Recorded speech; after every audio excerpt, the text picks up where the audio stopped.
Olá, pessoal! Nós vamos falar hoje sobre a separação dos poderes. E nessa aula você vai aprender sobre as bases teóricas, quais são as finalidades da divisão dos poderes. Você vai saber sobre funções típicas, funções atípicas, a independência dos poderes e suas atribuições e muito mais. Vamos falar um pouquinho dos filósofos, né? Aristóteles, ele identificava algumas funções no Estado.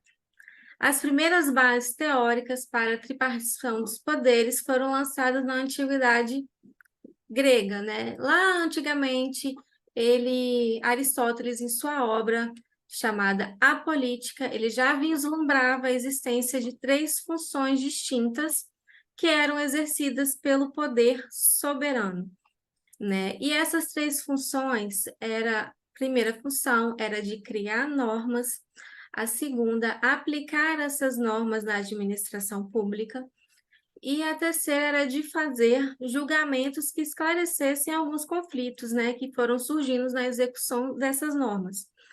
E, contudo, né, o Aristóteles ele havia pensado na concentração dessas funções e era concentrada apenas em uma pessoa, né, que era o soberano.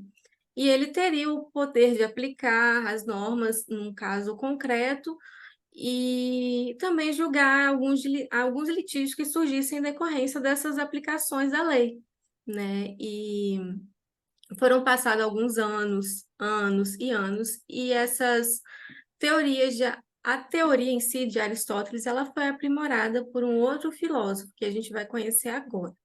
Esse filósofo era o Montesquieu, né? A correspondência entre a divisão funcional e a divisão orgânica. E ela foi aprimorada, né, a teoria de Aristóteles, por uma visão precursora do Estado liberal burguês, que foi desenvolvida por Montesquieu em O Espírito das Leis. A partir daí, né, ele foi identificando o exercício dessas três funções, e ele disse que essas funções, né, o Montesquieu, elas estariam aplicadas em três órgãos distintos, e eles eram independentes entre si. E cada função corresponderia a um órgão e não se concentraria nas mãos de apenas um único soberano, que era aquela visão lá atrás de Aristóteles. E ele disse que todo homem que detém o poder tende a abusar desse poder. Assim, a separação dos poderes seria uma forma de descentralizar um poder, evitando assim um abuso, né? Concentrado desse poder, que era de apenas um soberano. E seguindo a ideia desses dois filósofos,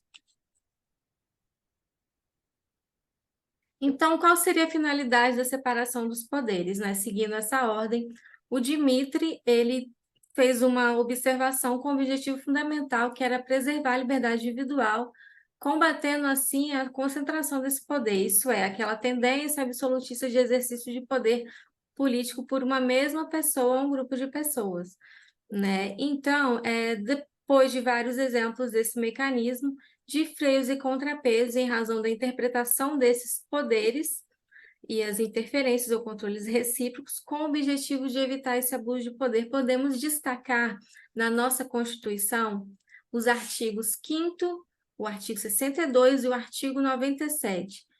Eu vou ler um artigo 62 que diz: as medidas provisórias adotadas pelo presidente da República poderão ser rejeitadas pelo Congresso Nacional. E no artigo 97 diz que os juízes poderão declarar a inconstitucionalidade da lei ou ato normativo do poder público, inclusive como exemplo de decretos autônomos elaborados pelo Executivo. Em posições históricas e sociais, a teoria da tripartição dos poderes foi adotada de maneira mitigada, de maneira abrandada nas democracias ocidentais, inclusive no Brasil. Isso significa que os poderes exercem funções típicas, mas também funções atípicas. O legislativo, por exemplo, tem como função típica legislar e realizar a fiscalização orçamentária, contábil, financeira, patrimonial dos demais poderes. Já o judiciário vai dizer a lei, vai aplicar as normas aos casos concretos para para fins de pacificação social.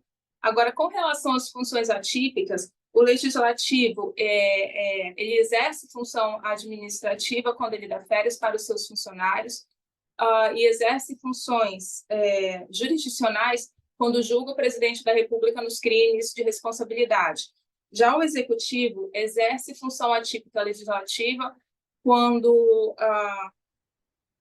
edita a medida provisória com força de lei e também exerce função jurisdicional quando julga recursos administrativos, processos administrativos. Já o judiciário tem sua função legislativa, porque elabora seus regimentos internos, e também tem funções administrativas, porque concede férias para os seus funcionários, organiza administrativamente o seu funcionamento. E aí a gente passa, então, para a tripartição dos poderes como uma expressão inapropriada. Por que inapropriada? Porque o poder não é tripartido, ele é uno. Ele é uno, indelegável, ele é indivisível. O que existem são 3 funções diferentes. Essas funções são as funções do judiciário, legislativo e executivo. E cada uma dessas funções tem órgãos que fazem o exercício da função.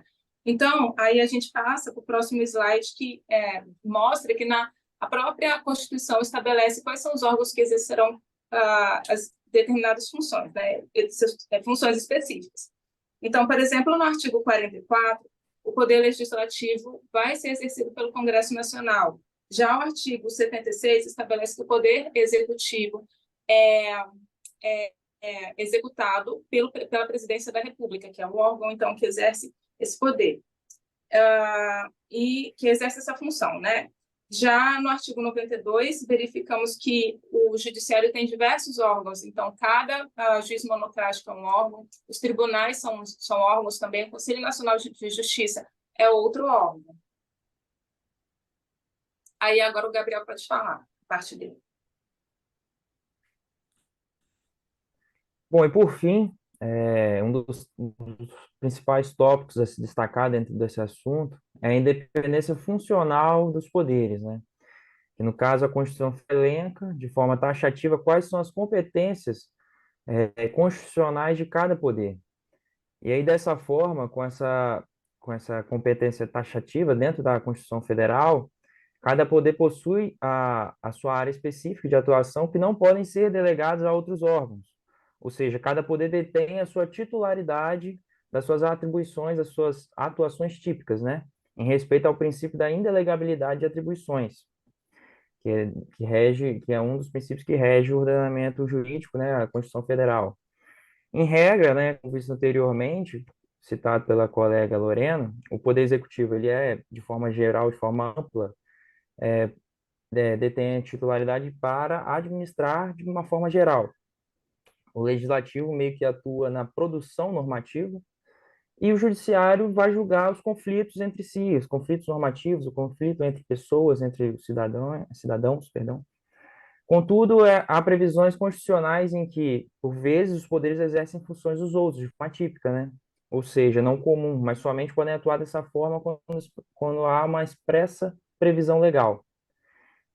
Aqui, pode passar, Lena. Ou Poli. Aqui vale ressaltar que a própria Constituição, ela elenca que, em seu artigo 60, que a separação dos poderes, ela é uma causa pétrea, ou seja, não é passível de qualquer mudança dentro do ordenamento jurídico. Não há hipótese de qualquer emenda constitucional que retire isso do nosso ordenamento. Então, isso é fixo e, assim, é preservado. Pode passar também. Aqui também, no seu artigo 2º, logo no início da Constituição, já cita que os poderes da União são independentes e harmônicos entre si, o Legislativo, o Executivo e o Judiciário, ou seja, são independentes. Cada um possui a sua função que é atribuída de forma típica, e apesar da indelegabilidade dessas funções não expressa na Constituição, deve-se tomá-la como lei, né? Por respeito à essência da separação de poderes que rege o ordenamento jurídico vigente, e assim corroborando para o sistema em vigor, que é o sistema de freios e contrapesos, né? Pode passar. Obrigado.